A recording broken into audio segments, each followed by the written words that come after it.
It's time to cook with Susan Beck, and today we are going to make a corn and potato chowder all in one big pot.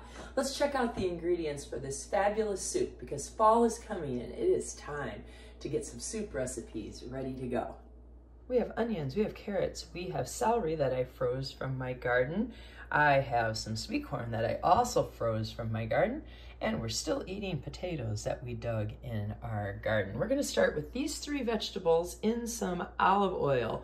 Now my olive oil today is some that I froze with oregano in it. You can check out my link below to my YouTube recipe on how to freeze herbs. That's my favorite way to freeze them.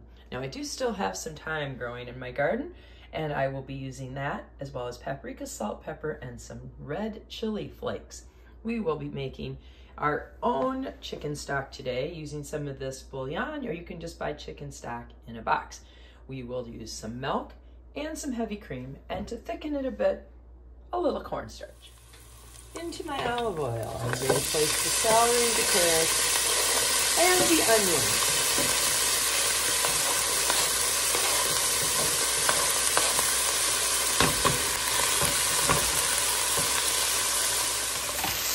Italian, you'd call this a sofrito.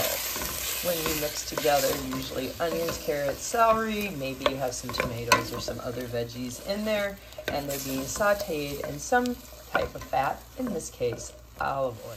I like to make a sofrito anytime I am making a casserole or a soup.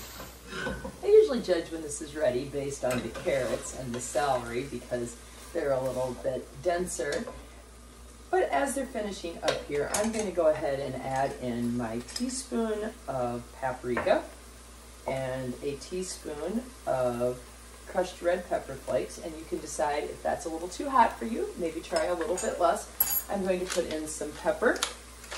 And I'm going to put in a couple teaspoons of salt. I don't know, I just feel like soup needs salt. And we will taste later. You know, actually, I'll start with one.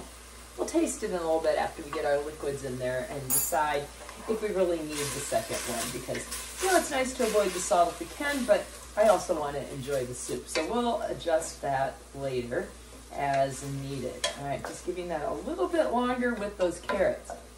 Now, while those are continuing to cook there, I'm going to talk about my soup base. So I am using water, and I am using this granulated chicken base. You can buy bouillon cubes that come in little foils and you unwrap them, and you need a bouillon cube for every cup of water, or I will be using a teaspoon of this for every cup of water. So if I use 4 cups of water here today, I will be using 4 teaspoons of this chicken base.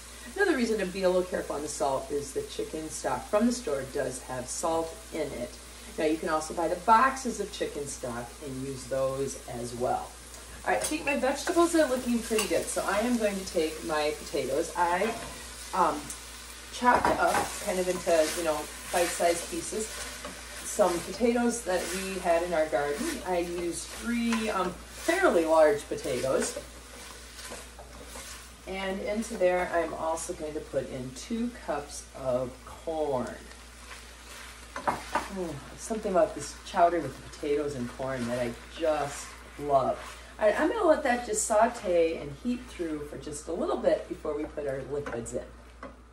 Oh, don't those vegetables just look fantastic? So I've added all of the water, and I need to put in that chicken base. So a teaspoon of this for every cup of water.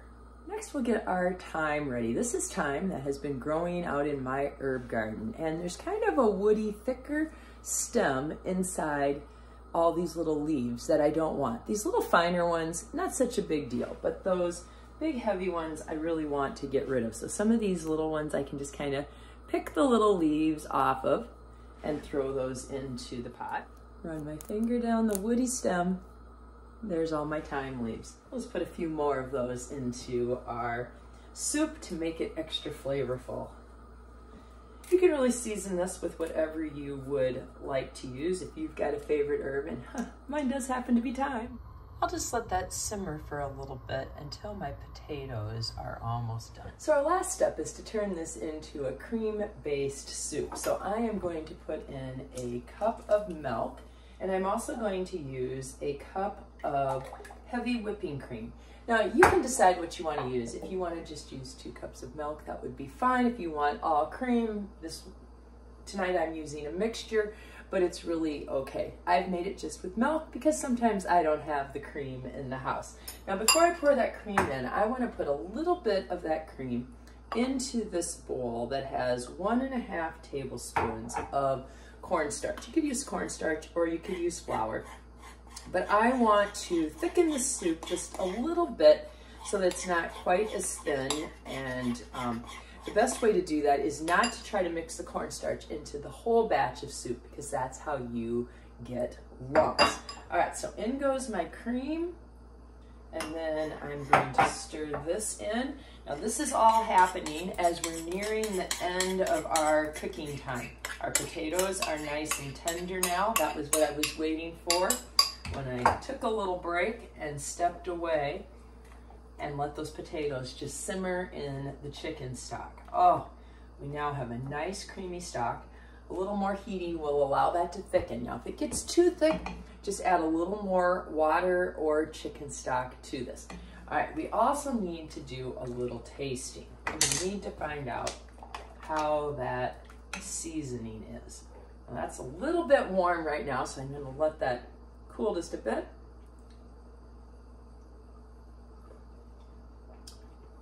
That's pretty good. I'm not sure I even need any more salt in that. But whenever you're making a soup, you really do need to taste it to be sure it's seasoned okay. Now, something I didn't mention is if you'd like this to be a vegetarian dish, don't use chicken stock. Use a vegetable broth.